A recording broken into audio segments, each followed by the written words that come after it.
I have just started an experiment. I'm not one for a huge amount of supplements unless I feel like I need it, but I have been diving into the research around creatine and I decided it was time to jump on board. I want to share with you today why I think it's valuable for me and why I think it's valuable for anybody with lipedema.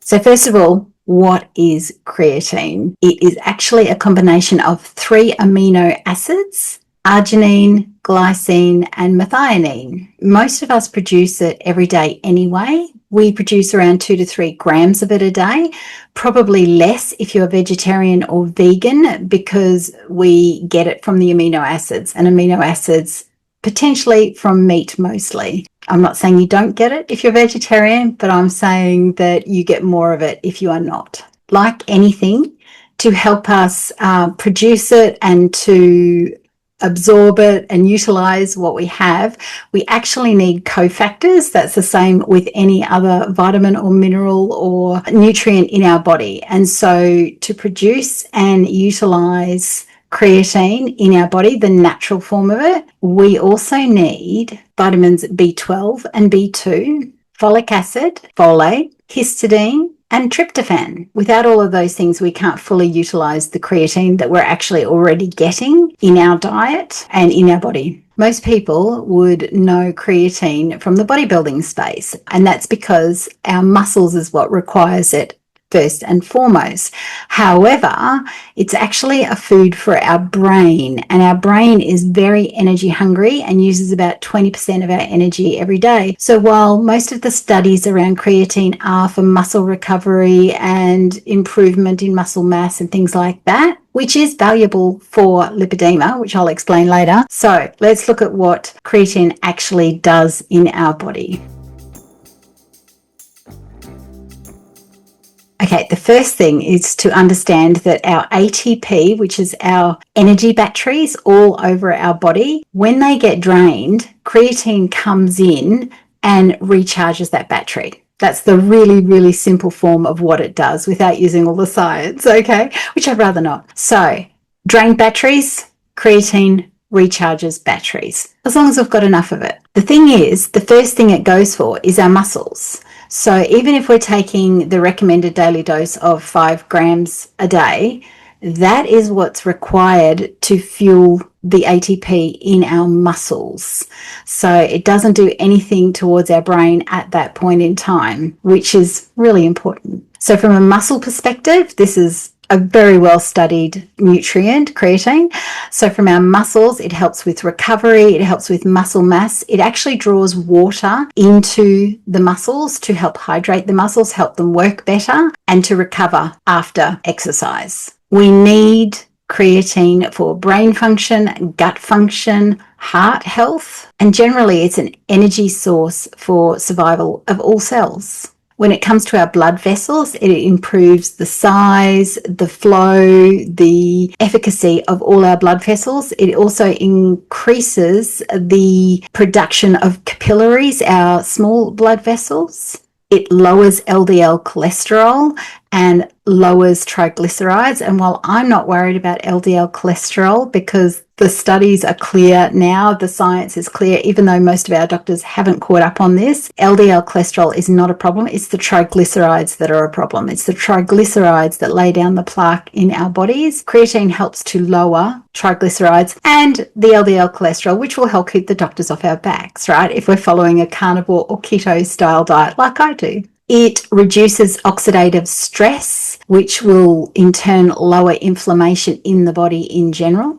It prevents dehydration, which if you're like me, I struggle with water here in Bangkok. I have to get better at it. I'm taking my sodium electrolytes. I'm doing all the things to try and improve my capacity for drinking water, but the creatine will help to hold the water, not in the lipedema bad areas, but in the muscles where we need it. And here's something I did not know about creatine till I started researching for this video. It helps with bone density and calcium homeostasis. I've been told by a doctor that I've got what's called kyphosis in my back, so a rounding of my back, which can lead to osteopenia. I have not had that diagnosed. It was just what the doctor said to me when he was checking things before I left Australia. So I will get into that further down the track, but I was really super happy to see that creatine can help to improve bone density. And finally, it helps with glucose spikes. It will reduce glucose spikes and help with insulin sensitivity. Lipedema is all about the hormones and the inflammation. So all of those things I just listed so far ticks most boxes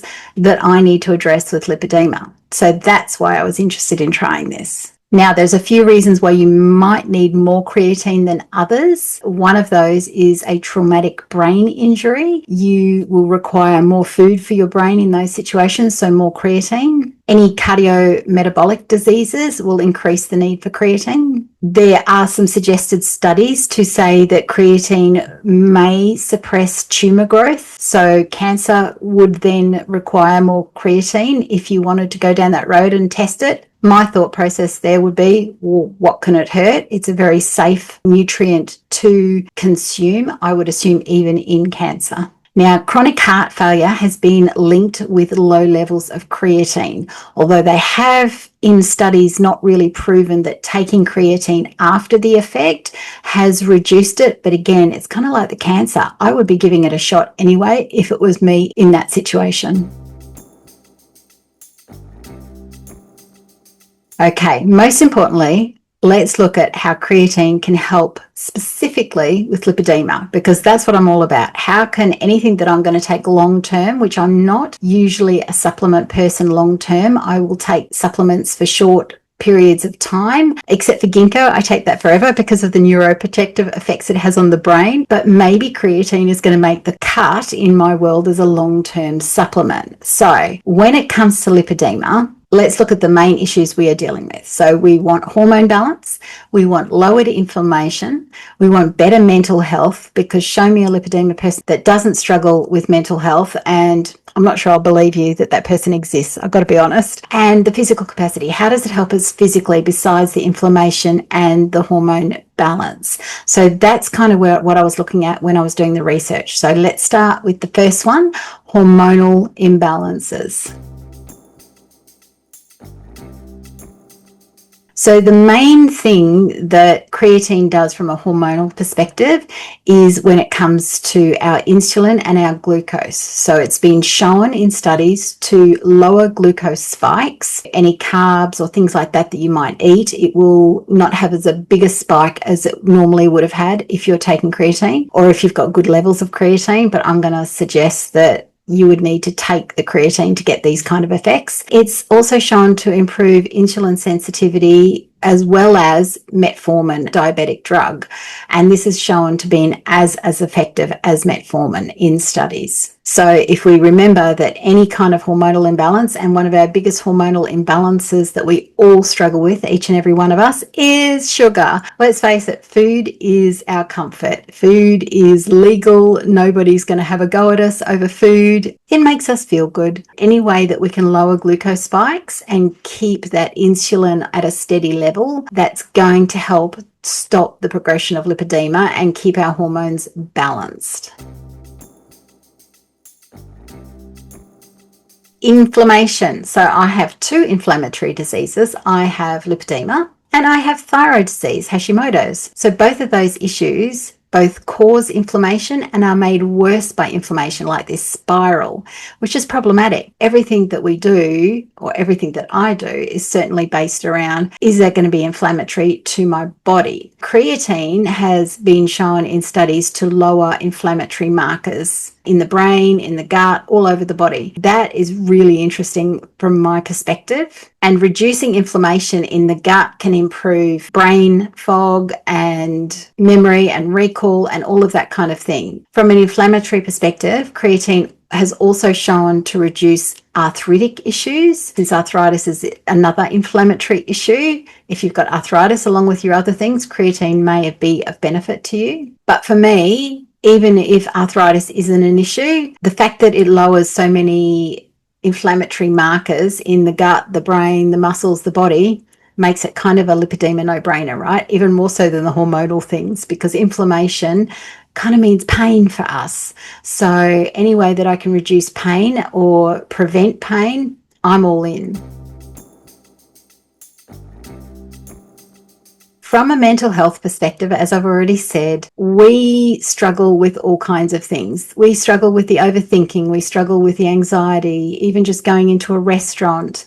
Before I lost weight, I would look at a chair and go, is that chair going to hold my weight? And I know there's lots of you out there in that same situation. So the anxiety and then the depression of, are you wasting your life? Is this all that there is to life? The stress of trying to feel better at all times. The mental health component to our disease is way bigger than what people give it credit for. It's what gets us through our days. We've got to have good mental health to deal with the effects of lipedema. So the fact that creatine has shown to decrease anxiety and depression and to help the brain capacity on really high stress days, which for some of us is almost every day. That's kind of another no-brainer, pun intended. And sleep. They've done studies to show that taking a high dose of creatine, so we're talking 25 to 30 grams of creatine in one hit, you don't like scull it down. I'll get to that later in the video, how you have to take it. But normally you would split up 25 to 30 grams over the day, but if you took that over the space of an hour or something, it negates a bad night's sleep and actually puts you in a better headspace than somebody who has been well rested. So traveling, all that kind of thing, I think creatine is a great idea as a go-to, as a sleep aid to negate the effects of sleep. It's not going to help you sleep. You've still got to deal with that, get your circadian rhythms switched on, that kind of thing. But if you've had a bad night's sleep and you need to be switched on the next day, you've got jet lag and you're somewhere that you have to be in a business meeting or something like that, creatine should be in your toolbox. Let's look at the physical capacity of how creatine can help us just in our body in general. The first thing, it helps improve bone density. So all of us women at a certain age and after menopause, well, then bone density is a concern. Bone density is improved on creatine because it helps with the calcium homeostasis. We need to be looking at that as a serious daily thing to stop that from getting worse, along with our lipedema. It doesn't matter if we've got any other things, the bone density still needs to be improving rather than declining. It improves muscle strength and muscle mass. Now, we've talked about this from a perspective of recovery in the gym and that kind of thing. But I'm sorry, when we have lipedema, just going for a walk is hard on the body. It's like a gym workout. If you're struggling and you get yourself to the supermarket and you're leaning over a trolley, that is hard work. The muscle recovery is still the same, even though it's not a gym workout. We kind of seem to have this thing where, but I'm not going to the gym. But what if with lipedema, just going to the supermarket is equivalent to a gym workout in a healthy person or somebody who does not have lipedema? Same. So to me, that creatine helps with the recovery, which means maybe the next day we can still get up and go to the shops, or we can do something that normally would take us out for 5 days and we can do it again. So to me, that is something that for a lipedema person, particularly immobile, might be really, really useful. The other thing I found is that it is useful and effective in treatment of I've got to read it.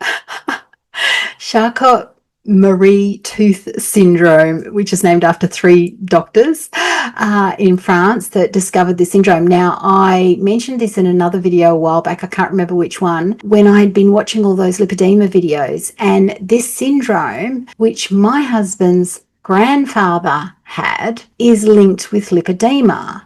So when I saw that pop up as being potentially beneficial for that, wow, that's another level that creatine could potentially help with lipedema. Okay, why should we supplement? If you are vegetarian, this is going to help you even more because you're probably not getting enough in the first place. In most cases, we are all deficient in things simply because of our lifestyle, simply because of our food production. Everything is lacking in everything now. There's just no way around it. I'm not big on taking something that I'm going to take forever, but I've seen enough with my research to go, this could be a contender for sure. And remembering that the 5 grams that's kind of recommended across the board, that is purely studies done on muscle recovery. So if they're doing studies that mean that bodybuilders need 5 grams for muscle recovery, can you imagine what we must need on an ongoing basis for disease and brain issues that we're all experiencing, right? It's going to be a lot more than that. That means that we're not even getting it in our diet if they've done the studies that we need the supplement. So 5 grams a day is what's recommended for bodybuilders or for muscle recovery. For athletes, I guess, is what they've done the studies on. I can guarantee they haven't done the studies on lipedema people, which they should. That's why I'm doing the study myself, on myself, because we have to test things on ourselves. So if we want the benefits to include our brain, then it's got to be more than 5 grams. It's got to be more like 10 grams a day.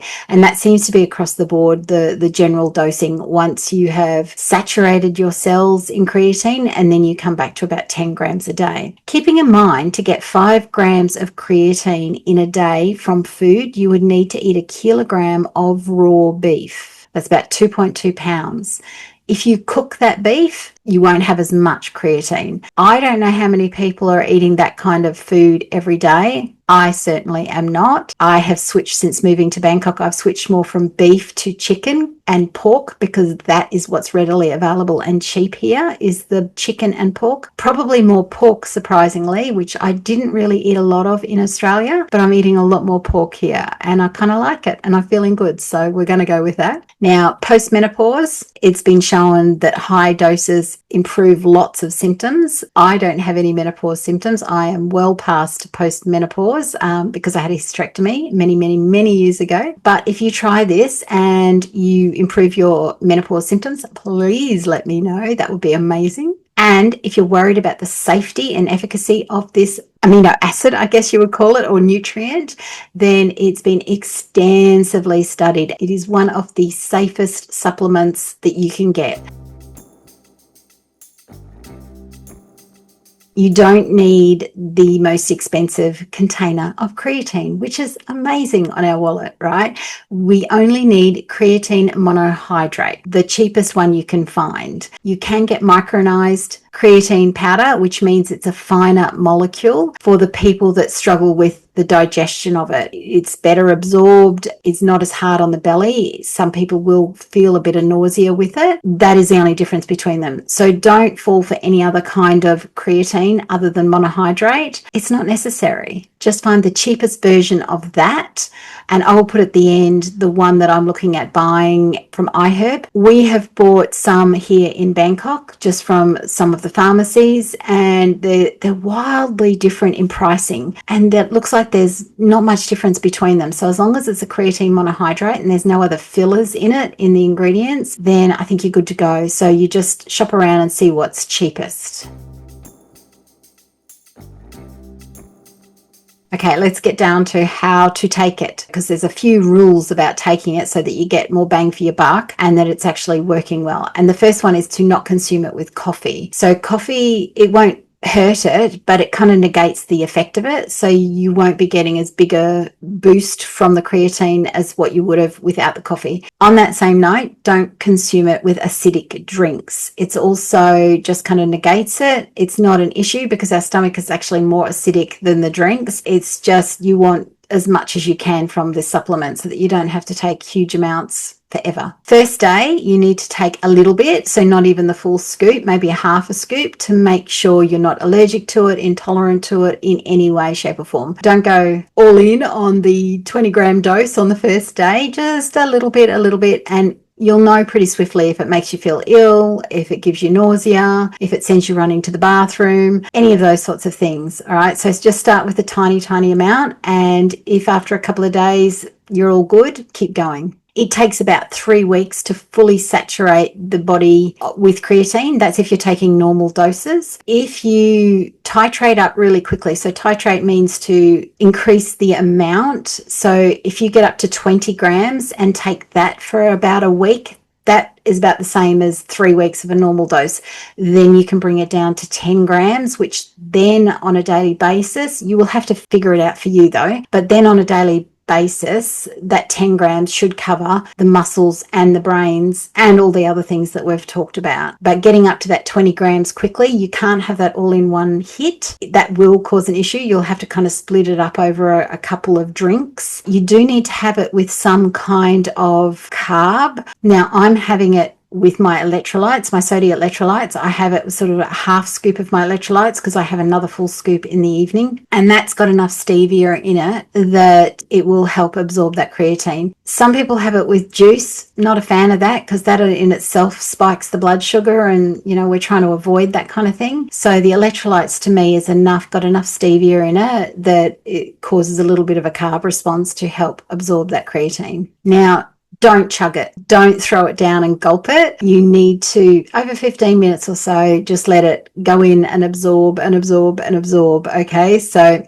no chugging. If you feel a little bit sick, having it with food will help in that respect. You can have it with hot liquid, cold liquid, having it with food. If you're struggling with it, and you've already bought, a container and you don't want to waste it, I would actually test having it sprinkled in food. And I say that because there was a protein powder that I used after weight loss surgery. It was designed to be tasteless, and the creatine is tasteless. You could sprinkle it into spaghetti bolognese. You could sprinkle it into any kind of food you wanted. That would be my next test. If you are struggling with it, can you feel a bit ill? I would sprinkle it in food and see if that helps, because it doesn't get degraded by the heat. Being a supplement, I know I said earlier that the creatine in beef gets degraded when it's cooked. That's the natural creatine. So the supplement version, it won't get degraded in heat or cool. It doesn't matter what you put it in. So if you don't like it just with water or with electrolytes, that's what I would recommend. My link's down below if you like to try the sodium one that I use. I love it. That's what I mix it with, and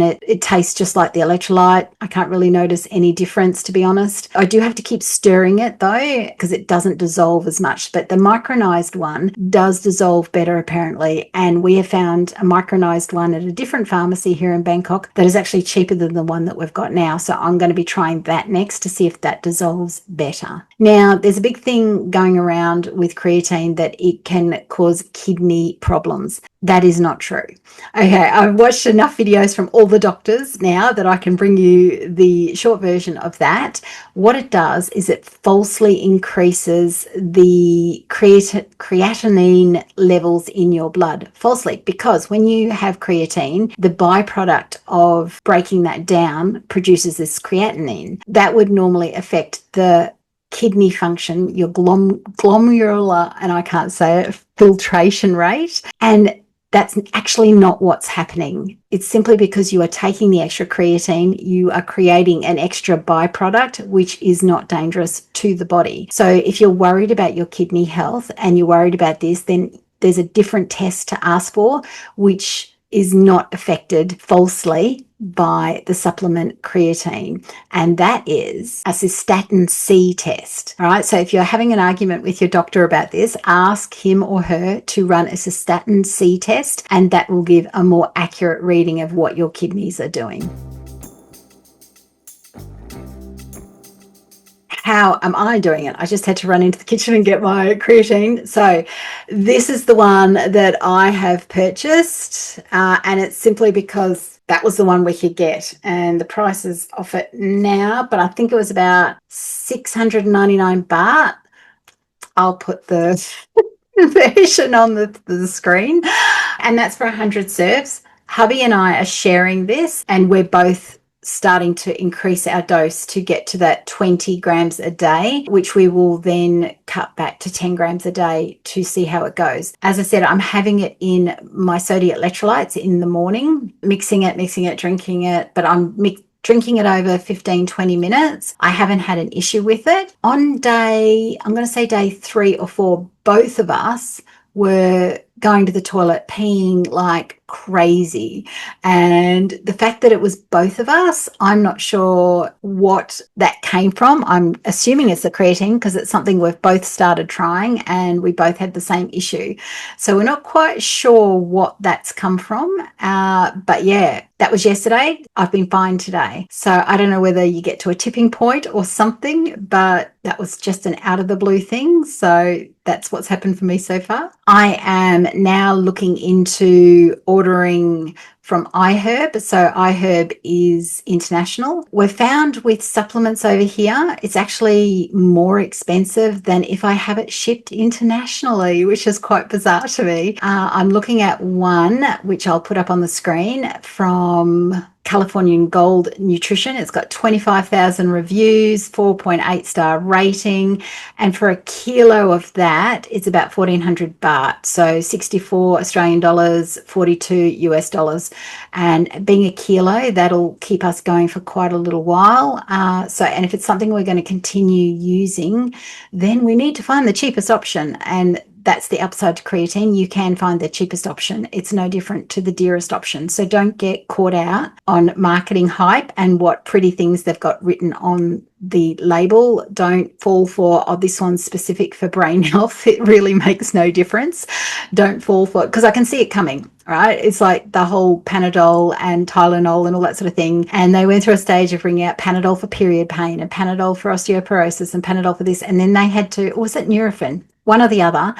They actually got taken to court over it and had to take all of that away because they were charging more for the ones that were being specific, and it was the exact same ingredients. So that's the same with this stuff. You can buy the cheapest one. It's exactly the same ingredient. You do not have to get the one that says for brain health, for brain function, for bone health, all of that. All right. So don't fall for that. Find the cheapest one. If you've got a cheaper one than what I've just listed, let me know, because we're going to be ordering it for a while now. I'm going to continue testing it over time, and after 3 or 4 months I'll probably come back and do another video to see if it's changed anything for me that I can. It's a hard one because it's brain and bones and all that kind of thing. It'll be hard to kind of judge, but I'll come back to you and tell you my thoughts after 3 or 4 months. If you're already on the creatine bandwagon and you're making changes, you know things are helping, please let me know. Please let me know what you're doing, what you're taking, how much it costs you, because it's all about the money, right?